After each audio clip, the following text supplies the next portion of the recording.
dites-nous, qu'est-ce qui a fait la nécessité de la tenue d'une telle rencontre avec les médias? Vous le savez autant que moi que les médias est un instrument puissant de communication,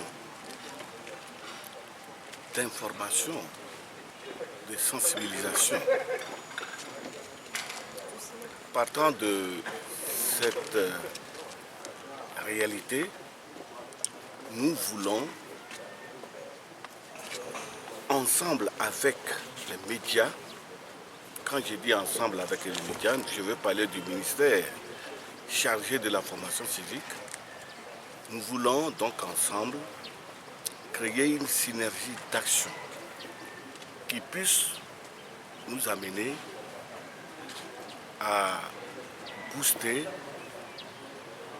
disons, les actions que nous menons en matière de citoyenneté pour l'éradication des comportements inciviques.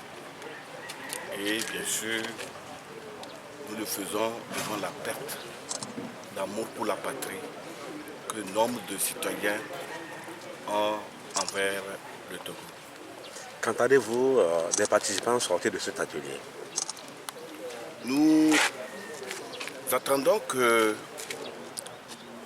réaménagent leur grille de programmation. Nous attendons qu'ils renforcent leur action en matière de production d'émissions, qu'elles soient interactives ou non, pour, disons, essayer de rendre plus fort leur participation dans la lutte que nous menons contre l'incivisme. Merci beaucoup. Que prévoyez-vous pour accompagner ces médias à bien faire leur travail par rapport à vos objectifs? Nous prévoyons des accompagnements techniques. Nous prévoyons aussi des accompagnements matériels. Nous prévoyons même de créer des prix incitatifs. Le prix du meilleur journaliste qui se serait consacré au travail de citoyenneté. Bref, il y aura toute une panoplie d'actions que nous mènerons. Déjà, nous pensons que nous irons vers la signature de contrats spécifiques par rapport à chaque média pour donc une amélioration de votre action en matière de civisme et de citoyenneté. Bonjour monsieur Olivier Tchakala. Tchakbala. Voilà, Tchakbala. Vous êtes le responsable de la division formation des conférences et séminaires. Alors dites-nous, quelle est votre appréciation de l'état du civisme et de la citoyenneté au niveau des médias? Oui, je crois que on en a parlé tantôt. Je crois que de manière globale, on note qu'il y a des efforts importants que les médias produisent. Quand on prend l'exemple de la contribution des médias à l'apaisement et au bon déroulement des processus électoraux, depuis 2007 à ce jour, cette contribution a été d'une portée, d'une utilité on ne peut plus grande. Mais à côté de cette utilité, il y a aussi des insuffisances qu'on a relevées, parce qu'en réalité, ce ne sont pas tous les médias qui ont dans leur programme des rubriques consacrées au civisme et à la citoyenneté.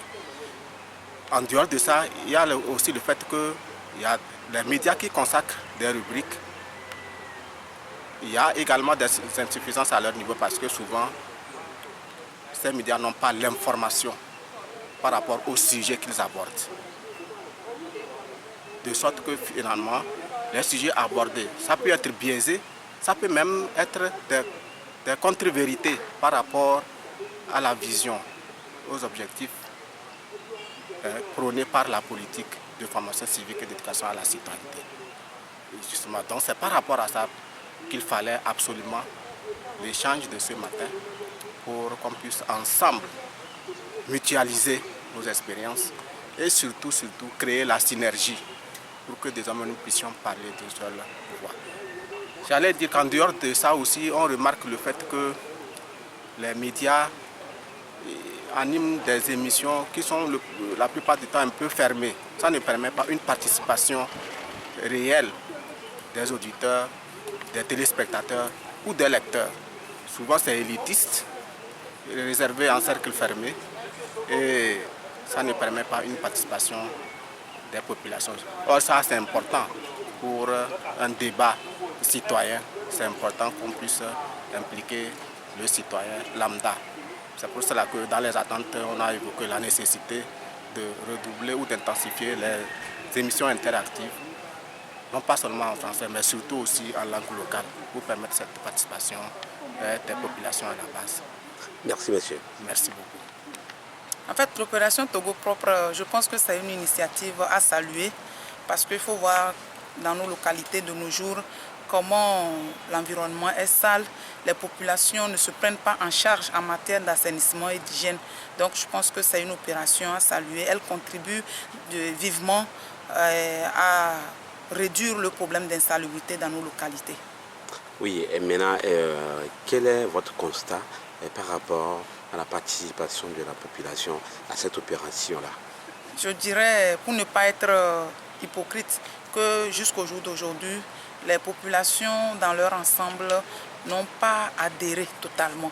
Parce qu'il suffit de faire un tour un premier samedi du mois dans les localités. Moi, je parle de ma localité précisément pour voir que les populations, ce n'est pas toute la population qui adhère. Vous allez voir par exemple un groupe en train de faire le ménage, en train de participer à cette opération, pendant que les autres sont acharnés à faire leurs occupations professionnelles ou ils sont au marché. On dirait qu'ils s'en fichent, ils se disent que ce n'est pas leur problème. Selon vous, pourquoi la population d'Anié n'arrive pas à adhérer à cette opération-là?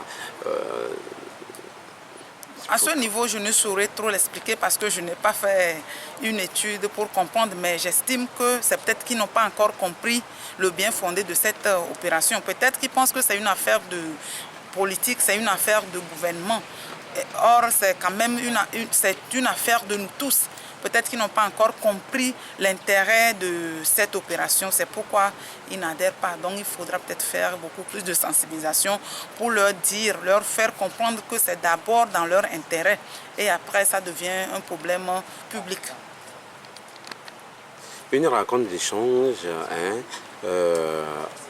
pour amener les médias à accompagner la direction de la formation civique, à pouvoir éduquer la population sur la citoyenneté. Quelle est votre appréciation? Non, je salue cette rencontre. Je dis que c'est toujours dans les actions d'aider le gouvernement à mieux faire son travail en matière de civisme et des valeurs citoyennes de notre pays. Donc on ne peut qu'apprécier cette rencontre à sa juste valeur. Pourquoi, selon vous, les gens posent des actes inciviques? C'est peut-être parce qu'ils n'ont pas encore compris ce que c'est qu'être un citoyen.